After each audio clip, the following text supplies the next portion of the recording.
Gikan sa 106.7 DYIS FM Radyo Ugyon, ari ang Ugyon Balita, impormasyon kag mga pahibalo. Ugyon Balita. Maayong hapon sa tanan. Gikan sa Ulot Balitaan ka Radyo Ugyon. Yari na ang Ugyon Balita, Setyembre 5, tuig 2023. Price cap sa bugas, sakripisyo para sa mga retailers apang sundon gihapon ang mandatos.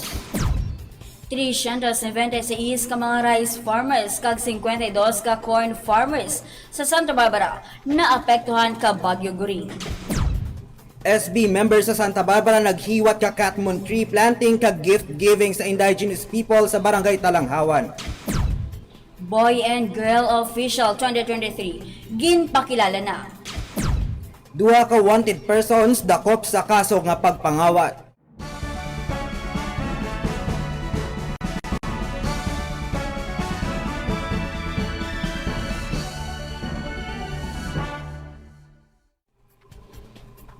Masaming mabatian sa mga retailers kung mga nagabaligya kabugas nga kung tani ginkonsidera ang epekto sa magagmay nga negosyante. Sunod sa isa ka retailer sa Santa Barbara, magasunod gid lamang sila sa mandatos kapag butang ka price cap o kung limitasyon sa presyo ka regular kag wild milled rice.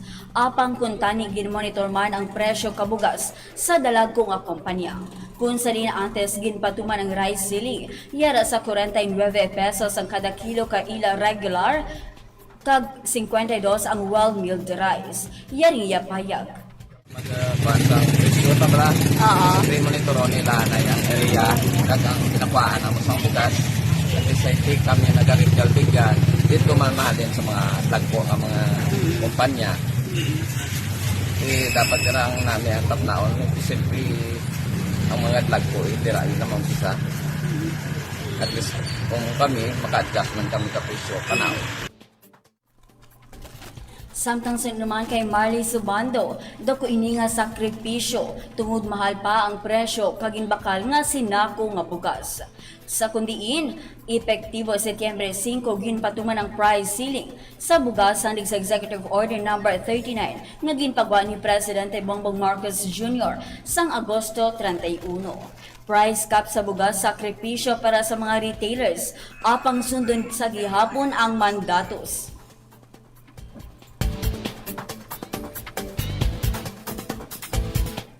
Base sa datos ka Municipal Agriculture Office, 396 ka mga manugtanom kaparay ang naapektuhan ka Bagyo Guring sa Agosto 28 tubtub 29, 2023. 400 ka hektarya ang naprewisyuhan kag masobra 11 milyones ka pesos ang naperde. Inibase man sa 37 ka kabaranggayan nga nagreport sa talatapaan ka Municipal Agriculture Office as of September 4. Samtang 52 naman ka corn farmers ang naapektuhan kag 27.5 ang kabugusan nga hektarya nga nahalitan sa sulod kawalo ka kabaranggayan. Subong man kampante si Municipal Agriculture Office OIC Alan Suliesa nga mahatagan sang bulig ang kadam-an nga affected farmers tungod kalabanan sa ila insured sa Philippine Crop Insurance Corporation o kon PCIC. Pamatian ang iya pahayag sa interview ni Ugin Ray Shodina. Ang naapektuhan. And ang sa atin tanang mais, total number of farmer affected 52. Total area affected 27.5. Kag estimated damages 437,780. Samtang may 14 man ka mga manugtanom kakapayas kag saging ang nagreport nga naapektuhan nga may ginabata 83,000 ka pesos nga napierde. 396 ka mga rice farmers kag 52 ka corn farmers sa Santa Barbara na apektuhan ka Bagyo Guring.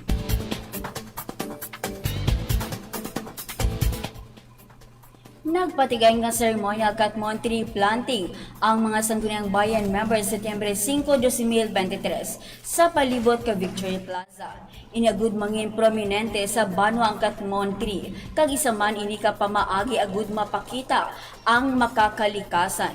Santo sa ila tema sa simana sa mga konsehal sang Iloilo nga makadiyos, makabayan, makatao at makakalikasan. Subong man nagpanghatag sila ka food pack sa sa kaisa-isahan ng indigenous people ken family sa munisipalidad nga nagapuyo sa barangay Talanghawan. Pamatian pag ni SB member Monmon Sodosta sa interview ni Ugin Zoila Cordero. Food pack sa the only indigenous family nga naga-star sa Banwa kang Santa Barbara. So, sanda may pulo ka pamilya nga naga-star sa barangay Talanghawan. So, sa talat, ang aton ng mga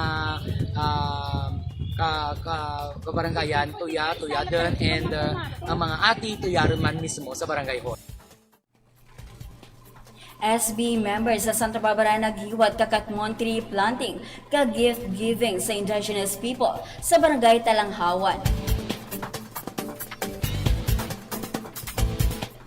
Opisyal na nga ginpakilala ang mga bag-o nga katapo ka Boy and Girl Official 2023. Ini ang isa ka programa kaangot sa pagselebrar ka Linggo ng Kabataan nga may tema nga Green Skills for Youth Towards a Sustainable World. Ang Linggo ng Kabataan ang paghahiwaton sa Setyembre 9, 2016. Kung sa diin ang Boy and Girl Official 2023, isa ka higayunan, agud ma-eksperyensyahan ang trabaho sang isa ka municipal official sa ila matag adlaw nga kabuhi.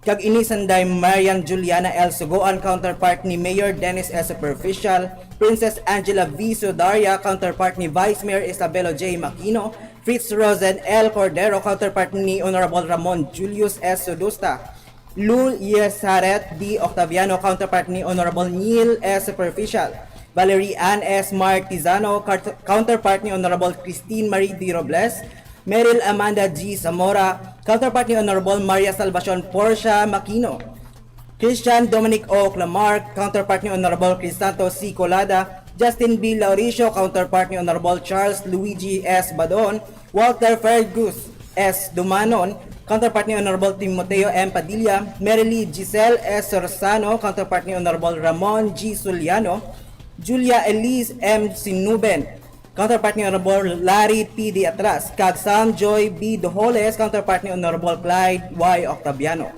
Pamatian ang pahayag ni Miss Sugoan sa tion kay ila interview sang Setyembre 2 sa interview man ni Ugin Blessy May Sampil. SK Boy and Girl Officials is a platform to give empowerment sa mga students and the youth man and kanami gid nga platform kay para as youth maintindihan naman ang mga obra sa mga SK members, ang kang mayor, vice mayor, and ang para maintindihan naman ang foundation sang aton yung community nga Santa Barbara. Okay. Boy and Girl Official 2023 ginpakilala na.